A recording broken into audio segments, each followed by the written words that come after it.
हमने baby mitochondria cover कर लिया था।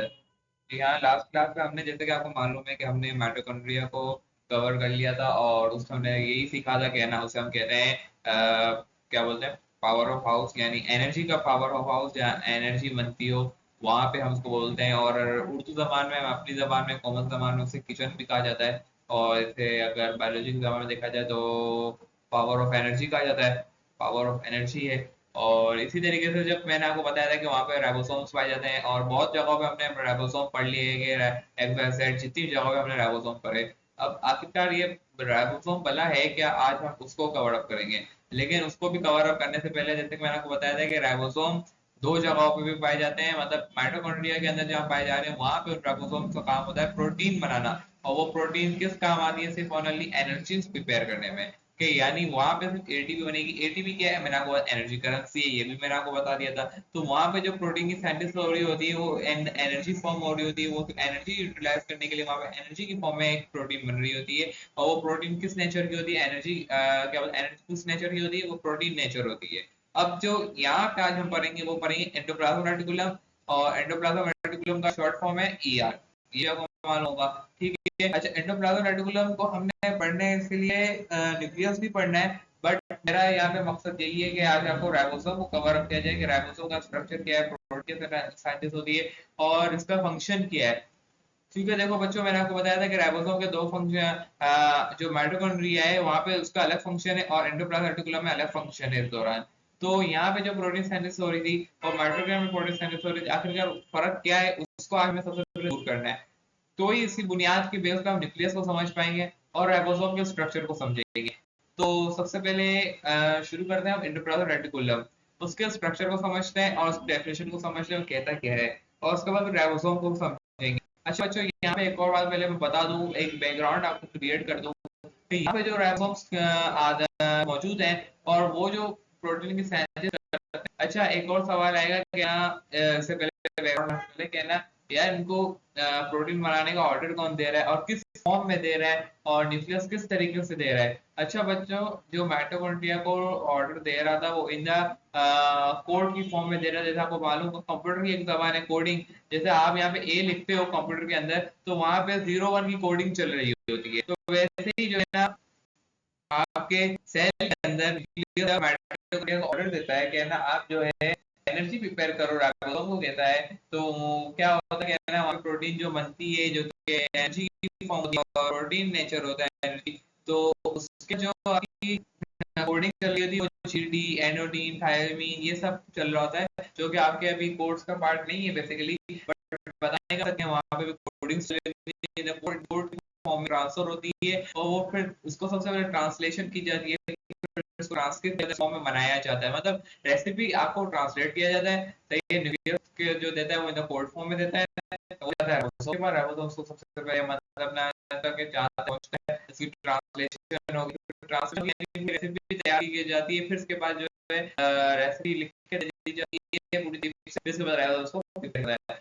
इसी तरीके से जो आपका एंडोप्लाज्म है ये बिल्कुल न्यूक्लियस बैठा हुआ है। अगर आप देखें, मैं पेंसिल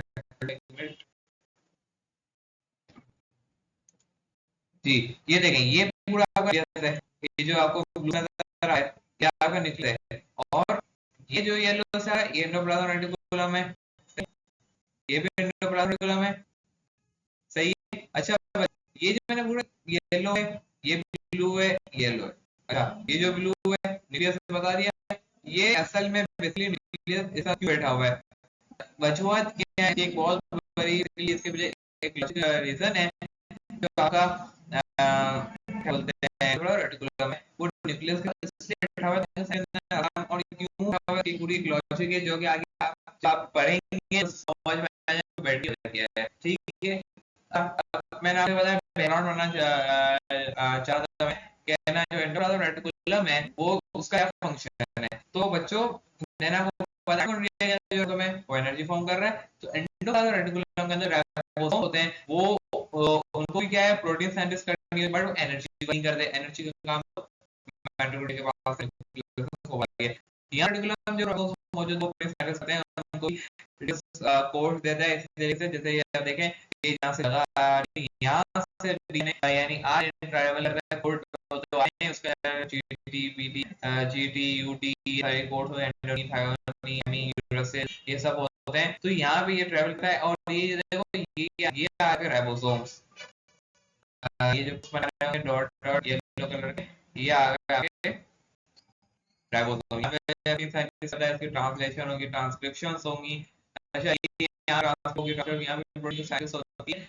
यहाँ पे बेसिकली सेल्स बनते हैं, न्यू सेल्स बनते हैं। यहाँ पे आपके सेल डिवीजन होगी, यहीं पे सेल्स बनेंगे, न्यू सेल बनेंगे, माइटोसिस होगी, मियोसिस होगा, चैप्टर होगा सेल साइकिल, वहां पे हमको पढ़ाएंगे। इसी तरीके से यही जो इनहेरिटेंस का होता है, यहीं से जीन्स बनती हैं जो कि एक पेरेंट टू ऑफस्प्रिंग जाती हैं, यहीं से सारी तैयार होती हैं। यहाँ पे वो प्रोटीन सिंथेसिस होती है जो कि न्यू सेल बना रही होती है। ठीक है, ये प्रोटीन सिंथेसिस का मतलब यही होता है कि भाई यहाँ पे जो मौजूद है, यहाँ पे जो है, अब ये तौर पे एग्जांपल लेते हैं।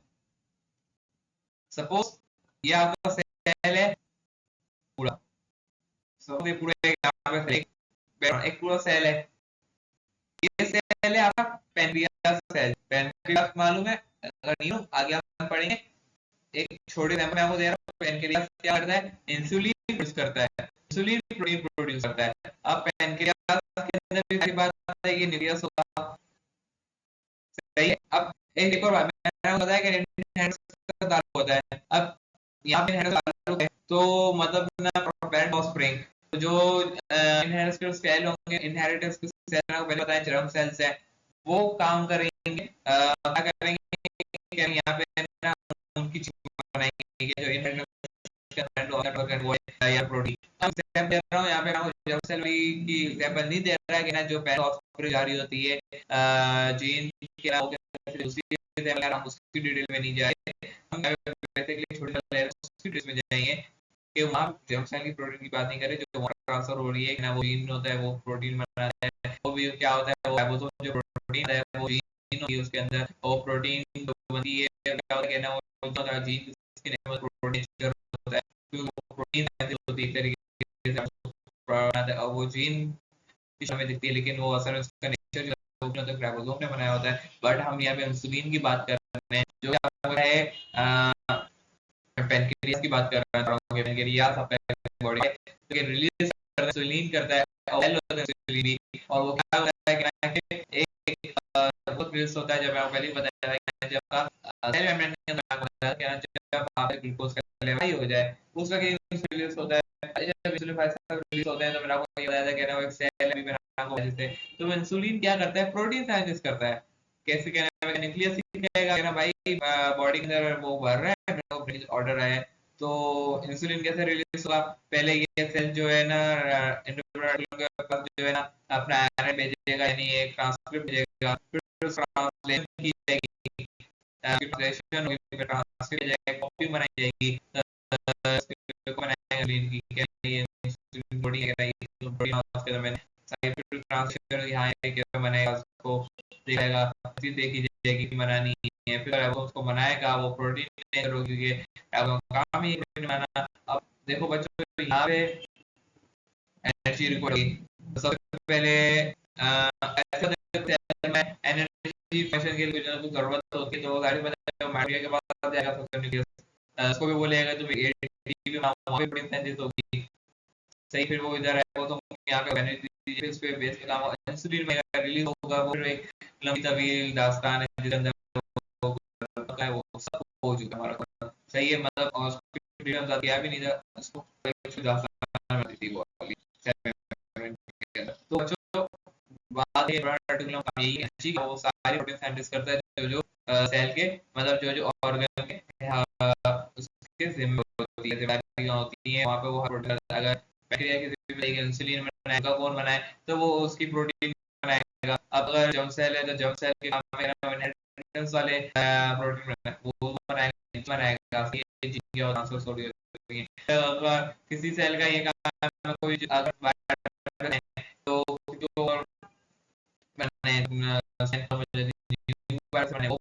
के अंदर लिपिड वाली बनी, तो ये चीजें बनी रहती हैं। अच्छा चलो ये बात हो गई, क्या हो गया एक बैकग्राउंड। अब इसके आगे आपको मैंने बताया ये देखो ये फेट भी है, एक नेटवर्क की शक्ल structure is in the network form, सही, which extend from a nucleus, जो कि nucleus से extend हो रही है, सही। अब ये towards the extend in a network form में from कहाँ से हो रही है, एरिया में देखी।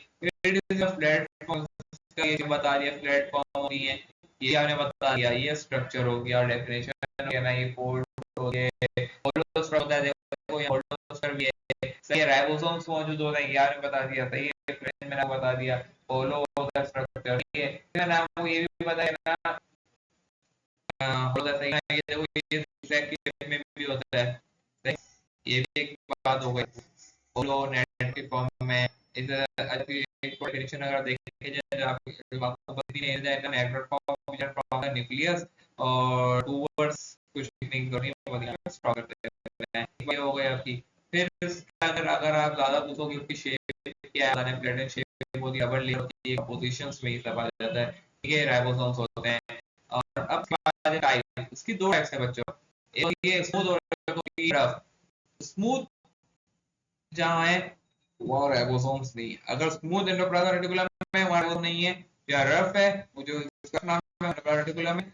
अच्छा, स्मूथ के बाद एंडोप्लाज्मिक स्मूथ है, स्मूथ एंडोप्लाज्मिक रेटिकुलम का मतलब क्या होगा, ये जैसे यहाँ पे स्मूथ है, यहाँ कोई पोर्स नजर नहीं आ रहे होंगे, यहाँ कोई पोर्स नहीं है, यहाँ कोई पोर्स नहीं है, तो ये क्या होगा, स्मूथ होगा। अब स्मूथ का काम क्या है, कि हम डिटेल में नहीं जाएंगे, क्योंकि वो उसकी डिटेल में ज़्यादा जाना ही नहीं, क्योंकि हम असल बेसिकली हमारा टॉपिक ही यही है, राइबोसोम। राइबोसोम जो है वहाँ उसकी बात करनी है, नहीं इसकी बात नहीं, जो हमारा कनेक्शन का उनकी बात करनी है। हमारा टॉपिक यहाँ स्टार्ट है, यहाँ स्टार्ट हो रहा है, इसका फॉर में पेपर में आपको डालेंगे दूसरी स्मूथ का बस ये काम है कि ना, काम भी नहीं लिख देना में से जो लिखी हुई है, सही। जो एंडोप्लाज्मिक का मैंने आपको बताया, राइबोसोम सिंथेसिस होती है, और प्रोटीन राइबोसोम काम है एंडोप्लाज्मिक, और किसके लिए होती है, हर मैंने पूरी प्रॉपर एग्जांपल के तौर पे आपको बता दी मैंने, सही है। और देखो यहाँ पे ये खत्म होता है आपका रेटिकुलम। मैंने आपको बताया इसको इनके अंदर राइबोसोम मौजूद है, जहाँ प्रोटीन देता है, यहाँ पे जाती है, तो यहाँ पे सही है, सही है। और कैसे करता है आपको पता है। अच्छा, राइबोसोम एंडोप्लाज्मिक की मैं कोई यहाँ पे कोई देख रहा हूँ कि लगेगा कुछ ऐसा और कुछ तो नहीं हुआ जो मैंने ना बताया आपको, सही है बच्चों, मैंने आपको कुछ बता दिया है।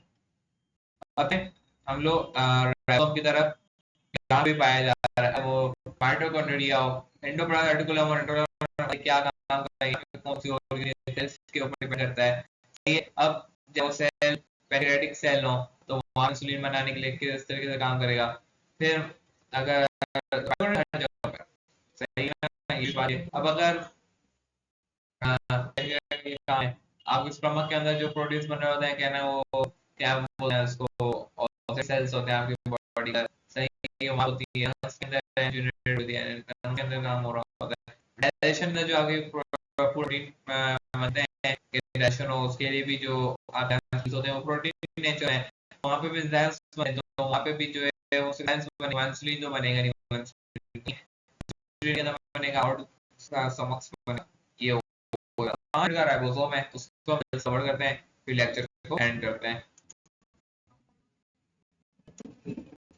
ठीक है बच्चों, हम राइबोसोम कर रहे हैं, जैसे मैं आपको बताया मालूम हो गया राइबोसोम पर। राइबोसोम देखो, मैंने आपको ये जो पिक्चर आपको बिल्कुल नहीं जाना, और पिक्चर बिल्कुल नहीं होगी, पिक्चर कैसी बनी भयानक बनी हुई है, और कैसी स्मॉल बनी हुई है, अच्छी बनी हुई है, लेकिन वो आपके लिए अच्छी है, हमारे लिए शाम को डिटेल रहेंगे, क्योंकि हम ऊपर से नहीं समझाते, हमारा काम है इससे पहुंचाना। तो देखो मैं आपको बताया ना, न्यूक्लियस देता है कुछ फोर्स, जिसका नाम मैंने बताया था, एमआर है, उसके अंदर कुछ फोर्स भी होती है, उसको ट्रांसलेट किया जाता है, वो हम डिटेल में पढ़ेंगे न्यूक्लियस के अंदर, सही है, कि ट्रांसलेशन कैसे होती है, ट्रांसलेशन ये एमआर ने बनता है, ये न्यूक्लियस में डीएनए पे जाता है, हमने ये ना डीएनए चेक करा, डीएनए बच्चा का है ये, ठीक है, ये भी हो गया। क्या असल भला है कि नहीं, एमआरएनए कहां से गया, और न्यूक्लियस एमआरएनए दे रहा है, डीएनए देना चाहिए, वो सब न्यूक्लियस है, बट यहाँ पे जो कोड्स बने ये आरएनए फॉर्म में आते हैं, ट्रांसलेशन होती है, सही है, इसकी ट्रांसलेशन और ये ट्रांसलेशन मैंने आपको बताया, ट्रांसलेशन पर बताया सही। फिर मैंने आपको बताया राइबोसोम्स का हो गया, ये मैंने आपको बताया लार्जर दो टूटा हुआ, एक लार्जर एक स्मॉलर, ठीक है, ये लार्जर है ये स्मॉलर हो गया, ठीक है।